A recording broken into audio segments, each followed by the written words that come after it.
Dito natin iiwan sa SM Masinag ang motor and then maglalakad tayo to LRT Masinag Station. Let's go!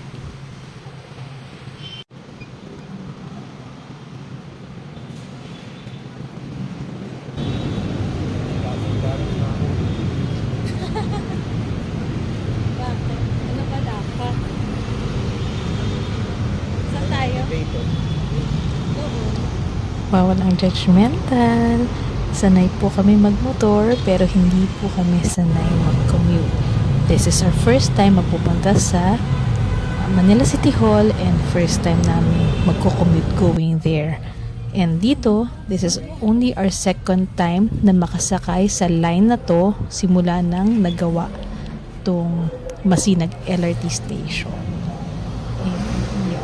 Kaya later, magtatanong-tanong kami kung anong dapat naming sakyan para makarating ng Manila City.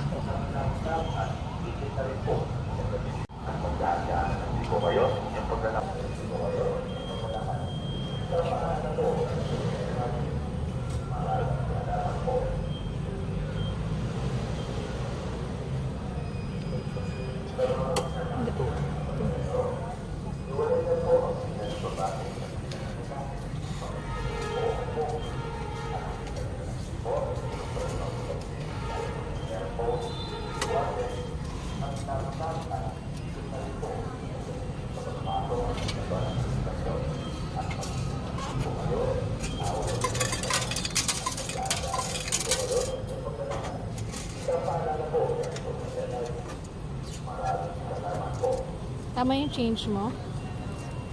Okay. So, ayun na nga. Kaya kami magpupunta ng Manila City Hall kasi po, nahuli po kami ni James nung September 14, last Saturday, dahil sa traffic violation. Okay? So, aminado naman kami, guilty kami, bilang hindi namin kabisado yung lugar. Nahuli kami somewhere sa Binondo Church. Yon. So, pagkaturo nung enforcer, meron nga namang stoplight, which is hindi nga kami aware sa lugar at hindi kasi namin, since hindi namin kabisado, hindi namin alam kung saan kami liliko, saan kami papasok. So, sa ibang way kami nakatingin. Kaya, yun. So, ngayon, magbabayad tayo. Personally, kasi may problema yung app nila. Kaya hindi natin magawa online. So, kaya yan.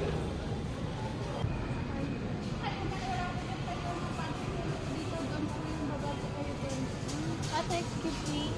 Saan sakayan ng na saan pwedeng sumakay papunta Manila City Hall? Baba po, LRT 1 kaliwa. Saan papunta kayo? Dito kami, hindi sa may hindi siya dito sa may Quiapo Church. Tayo na mismo. Thank Kaya you. nga.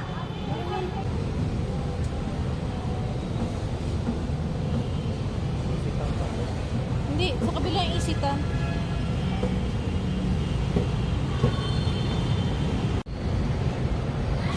Ate, saan po pwedeng sumakay ng papuntang Manila City Hall?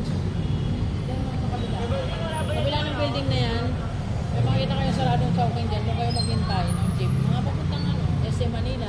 Yung niya po, SM Manila, Loton pwede din po ba? Hindi. Di ba pa po yun? Doon yata, doon ang parang siya, malayo-layo. Pero ang Marami dyan ma'am, na lang, SM Manila o kaya si John ng Manila, sakyan nyo lang. nakalagay naman may Opo, kasi magkaharap lang yan, dalawa na yan. Sige, Retail saka SM Manila. Okay. Thank you.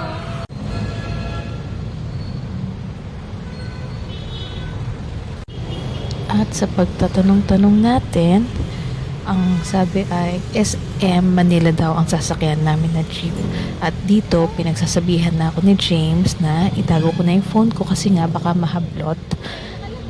We'll do our best na makapag-vlog pa rin in a way na safe yung gadget natin.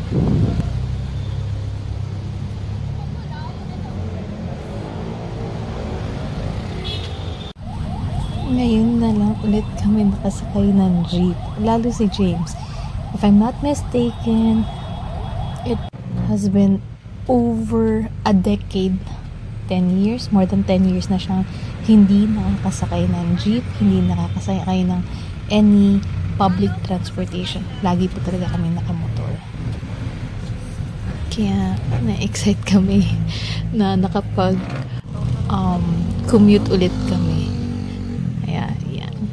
Let's enjoy! Nakakapag-bike naman tayo dito sa Manila. Siyempre, kapag bike, wala namang huli as long as nasa tabi ka at hindi ka naman umiiksi na sa gitna ng kalsada, diba? Hindi ka naman huhulihin or wala namang huli. So, ngayon, hindi kinuha yung lisensya namin nung nahuli kami nung September 14. May ticket lang kami. It just so happen na hindi nga gumagana or may problema yung online nila. So, kailangan namin magpunta dito personally para magbayad. So, syempre, since nahuli tayo, responsibility natin na bayaran yung obligation natin magbayad dahil may nagawa tayong violation. Tatanong mo na, ha?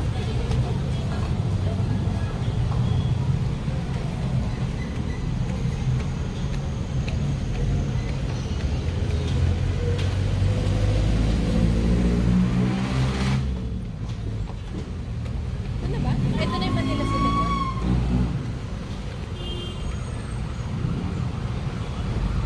Yay! Nandito na tayo sa Manila City Hall. Makakapagbayad na tayo. And, eto, nagvi-video lang ako ngayon kasi nga may problema dun sa ticket na inaayos pa ng encoder nila. So, let's just wait. Ayan, tapos na tayo magbayad ng ating violation. So, food trip tayo sa Yin Ying, sa Pantanggal. Syempre, alam niyo na. And by the way, ang ganda ng Manila City Hall. Oo nga, ito yung Jones Bridge.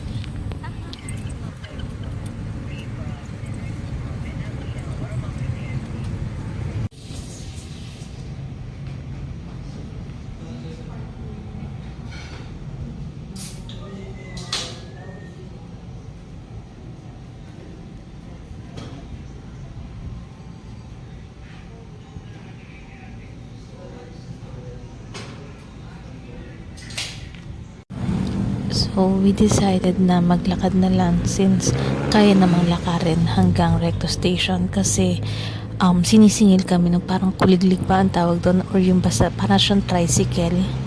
150 yung singil sa amin and nakakapanghinayang sa ganun kalapit na distance.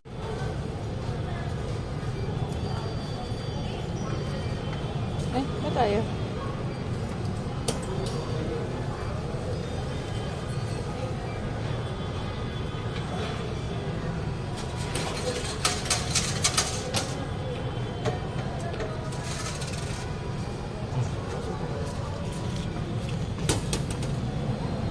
Ay, ano siya?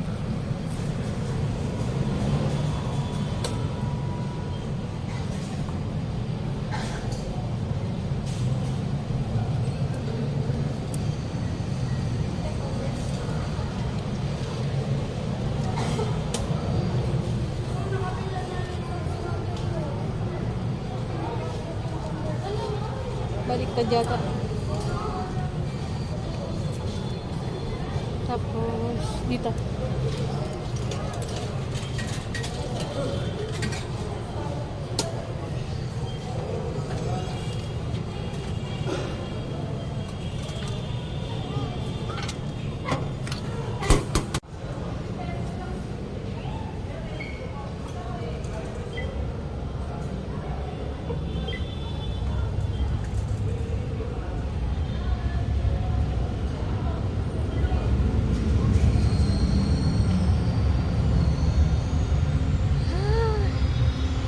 Literal, pawisan kami. Ayan na.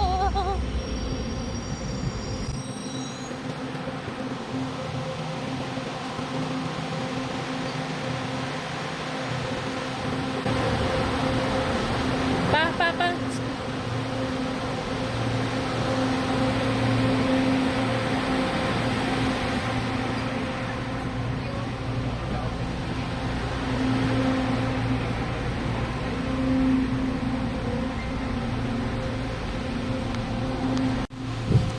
Grabe, sobrang init. Uwe, naglakad tayo.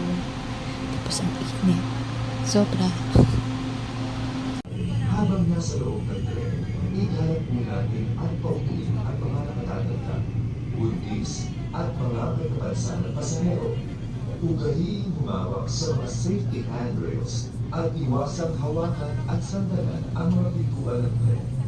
Ang courtesy area po ay para lamang sa mga buntis, senior citizen, mga pasaherong may kapansanan at mga empleyado ng LRTA na nakaduty. Maraming salamat po sa pagtangkilik sa LRT. Hangad po natin ang maayos at maginhawang paglalakbay. Ang susunod na istasyon ay Antipolo Station. Next station, Antipolo Station.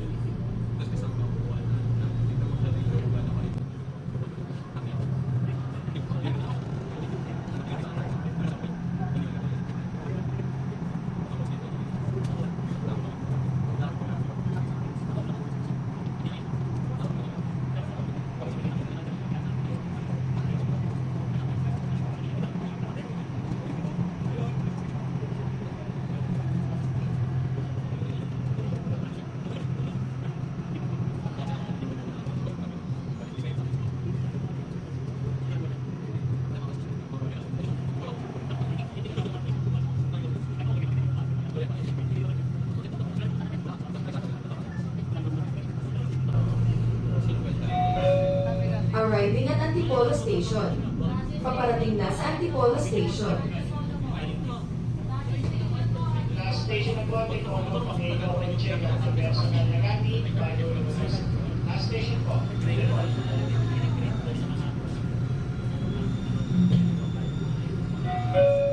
Arriving at Antipolo Station. Paparating na sa Antipolo Station.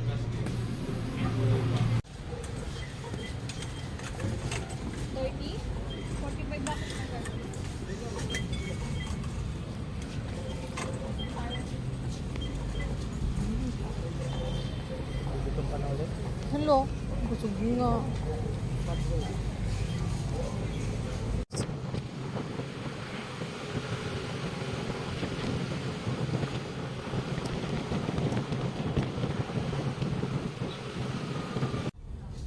At dumaan na din tayo sa palengke ng Antipolo.